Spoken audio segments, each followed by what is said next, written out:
नमस्कार दोस्तों, आप सभी का स्वागत है आपके अपने चैनल राज एग्ज़ाम अड्डा में। आज की क्लास हमारी उत्तराखंड की क्लास रहने वाली है और आज की क्लास हमारी महत्वपूर्ण प्रश्नों पर आधारित ये क्लास है, जो कि आगामी एग्ज़ाम के पॉइंट ऑफ व्यू से काफ़ी महत्वपूर्ण क्लास रहने वाली है। हर एक प्रश्न को हम विस्तारपूर्वक देखने वाले हैं। तो आज का जो सबसे पहला हमारा प्रश्न रहेगा कि इनमें से न्यूनतम विधानसभा सीट वाला जनपद कौन-सा है? तो इनमें से जो न्यूनतम जहाँ पर विधानसभा सीटें हैं वो कौन-सा है? तो बागेश्वर है और बागेश्वर में कितनी सीटें हैं? तो 2 सीटें हैं विधानसभा की। ठीक है।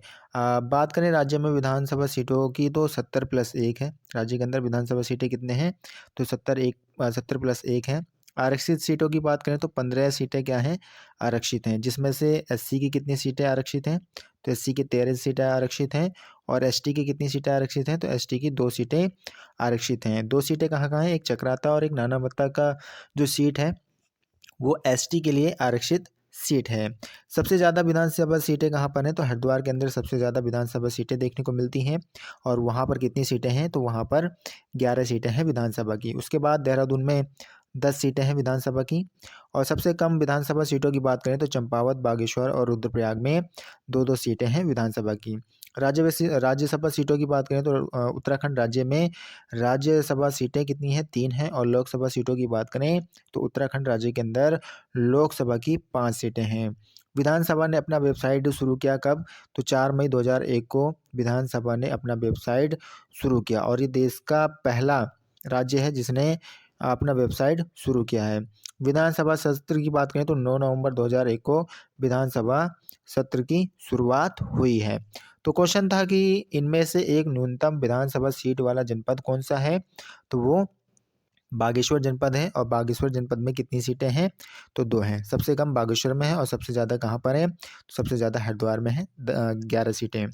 ठीक है, अगले क्वेश्चन की ओर चलते हैं। अगला आज का क्वेश्चन हमारा रहने वाला है कि इनमें से किस ग्लेशियर के निकट दूध डोंडा हिमानी स्थित है? इनमें से किस ग्लेशियर के पास में दूध डोंडा हिमानी स्थित है?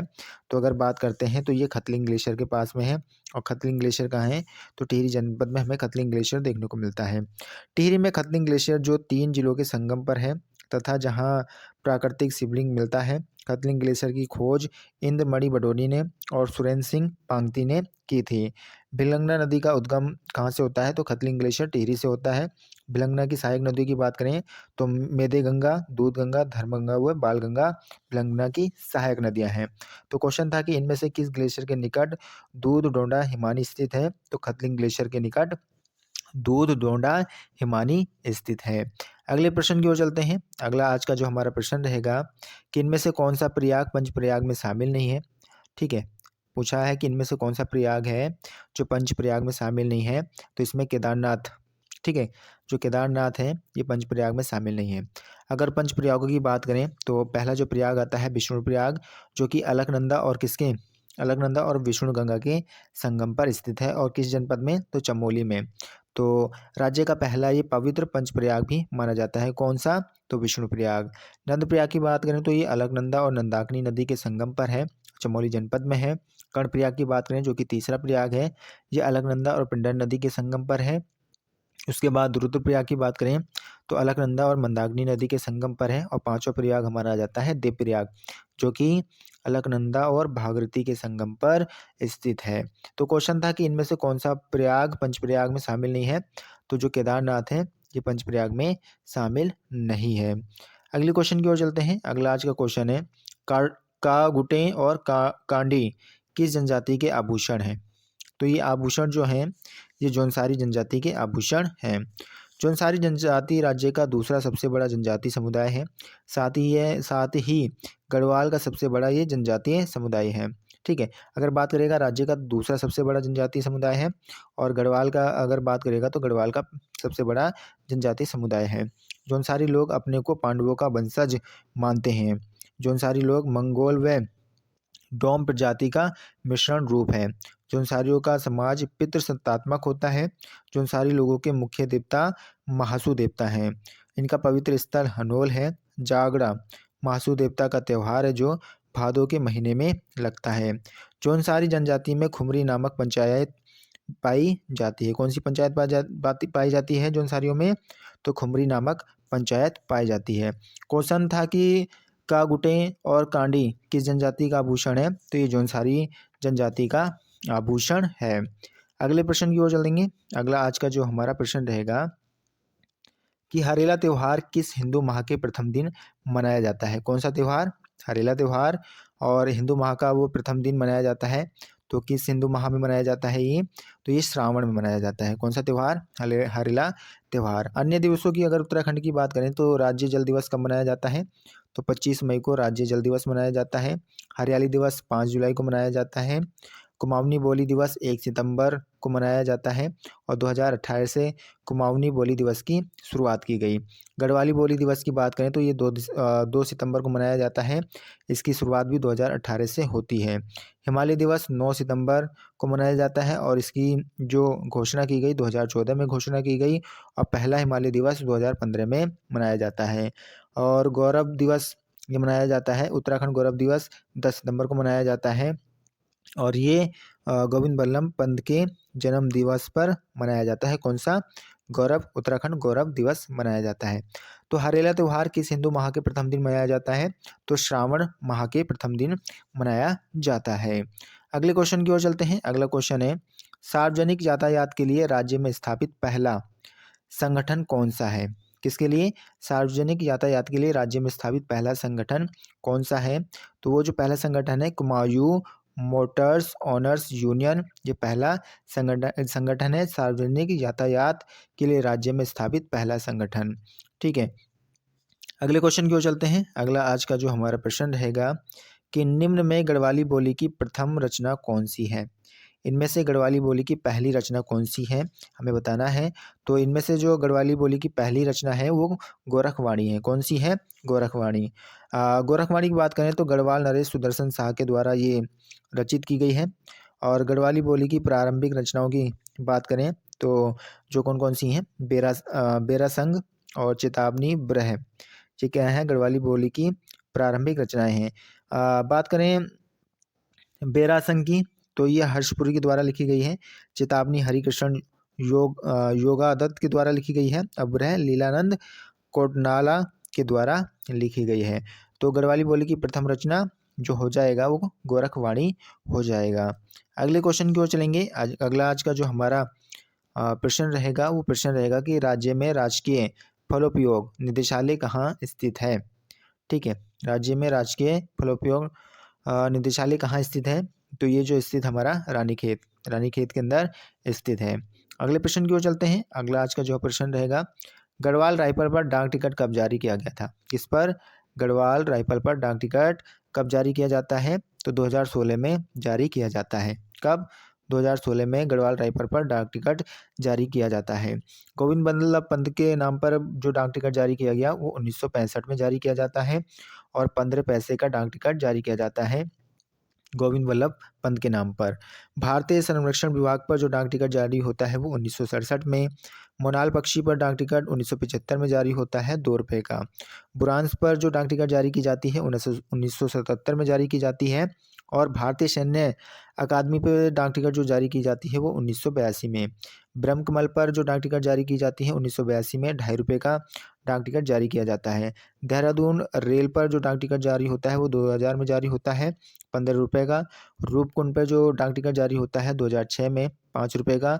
और सुमित्रा नंदन पंत पर जो डाक टिकट जारी होता है वो 2015 में जारी होता है। और तो ये डाक टिकट से संबंधित कुछ आंकड़े थे जहां एग्जाम में यहाँ से भी क्वेश्चन देखने को मिलते हैं।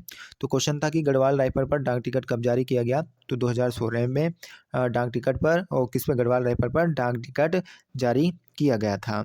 अगले क्वेश्चन की ओर चलेंगे। अगला जो आज का क्वेश्चन रहेगा कि महिलाओं को उत्तराखंड की राजकीय सेवाओं और संस्थानों में कितने प्रतिशत क्षैतिज आरक्षण दिया जाता है? तो जो आरक्षण दिया जाता है महिलाओं को पंचायती क्षेत्र में वो 50% का आरक्षण दिया जाता है पंचायत में। पंचायती राज संशोधन कौन सा? सॉरी, पंचायती राज में जो आरक्षण दिया जाता है महिलाओं को वो कितना? 50% का आरक्षण दिया जाता है। लेकिन क्वेश्चन हमसे जो पूछा गया है वो क्वेश्चन है कि महिलाओं को उत्तराखंड राजकीय सेवाओं और संस्थानों में कितने प्रतिशत का क्षैतिज आरक्षण दिया जाता है? वो तो 30% का क्षैतिज आरक्षण दिया जाता है। लेकिन पंचायत में पूछेगा तो पंचायत में 50% का आरक्षण हो जाएगा। पंचायती राज संशोधन विधेयक 2008 के अनुसार पंचायतों में महिलाओं का जो आरक्षण है वो 50% है। और वन पंचायत में भी महिलाओं को कितना आरक्षण मिलता है? तो 50% आरक्षण मिलता है। एससी के आरक्षण की बात करें तो एससी को आरक्षण जो मिलता है 19% का मिलता है, ओबीसी को 14% को मिलता है और एसटी को 4% आरक्षण उत्तराखंड के अंदर मिलता है। भूतपूर्व सैनिकों की बात करें, इनको 5% का आरक्षण दिया जाता है, खिलाड़ियों को 4% का आरक्षण दिया जाता है और ईडब्ल्यूएस वालों को 10% का आरक्षण दिया जाता है। अगले क्वेश्चन की ओर चलते हैं। अगला आज का हमारा क्वेश्चन है कि उत्तराखंड के कितने गांवों को वेस्ट टूरिज्म विलेज के लिए चयनित किया गया है? तो कितने गांवों को चयनित किया गया है, ये हमसे क्या पूछ रहा है, प्रश्न कर रहा है। तो ये 4 गांवों को चयनित किया गया है। वो 4 गांव कौन कौन से हमारे? तो जखोल, हरसिल, सूपी और गुंजी, ये 4 गांव हैं जो कि उत्तराखंड के वेस्ट टूरिज्म विलेज के लिए चयनित हुए हैं। अगले प्रश्न की ओर चलेंगे। अगला आज का जो प्रश्न रहेगा, स्वतंत्रता संग्राम में जेल जाने वाली राज्य की प्रथम महिला कौन थी? किसमें? स्वतंत्रता संग्राम में जेल जाने वाली राज्य की प्रथम महिला कौन थी, ये हमसे पूछा गया है। और वो जो थी वो बिश्नी देवी शाह थी। वर्ष 1930 में बिश्नी देवी शाह को गिरफ्तार करके अल्मोड़ा जेल में रखा गया। इनका संबंध बागेश्वर से है। बिश्नी देवी का संबंध कहाँ से है? तो बागेश्वर जिले से है। और 1930 में ये क्या हो गई थी? गिरफ्तार हो गई थी और अल्मोड़ा जेल के अंदर इनको रखा गया था। ठीक है, अगले प्रश्न की ओर चलेंगे। अगला जो आज का हमारा प्रश्न रहेगा, मुक्तेश्वर में भारतीय पशु चिकित्सा अनुसंधान संस्थान की स्थापना किस वर्ष की गई थी? तो मुक्तेश्वर के अंदर जो भारतीय पशु चिकित्सा अनुसंधान संस्थान है उसकी जो स्थापना होती है वो 1893 में होती है। और डॉक्टर अल्फ्रेड लिंगार्ड के द्वारा इसकी स्थापना की जाती है कब? 1893 में। अगले प्रश्न की ओर चलते हैं। अगला जो आज का प्रश्न रहेगा, नंदा देवी जैव मंडलीय सुरक्षित क्षेत्र किन जनपदों में विस्तृत है? तो ये जो विस्तृत है हमारी है चमोली, बागेश्वर और पिथौरागढ़। कहाँ पर? चमोली, बागेश्वर और पिथौरागढ़ के अंदर ये नंदा देवी जैव मंडलीय सुरक्षित क्षेत्र विस्तृत है। अगले प्रश्न को देखेंगे। अगला जो आज का प्रश्न रहेगा, राज्य में लोकायुक्त निवारण अधिनियम कब पारित किया गया था? तो उत्तराखंड के अंदर लोकायुक्त निवारण अधिनियम जो पारित किया जाता है वो 2011 में पारित किया जाता है। अगले प्रश्न की ओर चलेंगे। अगला प्रश्न है, किस कमिश्नर के शासनकाल को औपनिवेशिक का स्वर्णकाल कहा जाता है?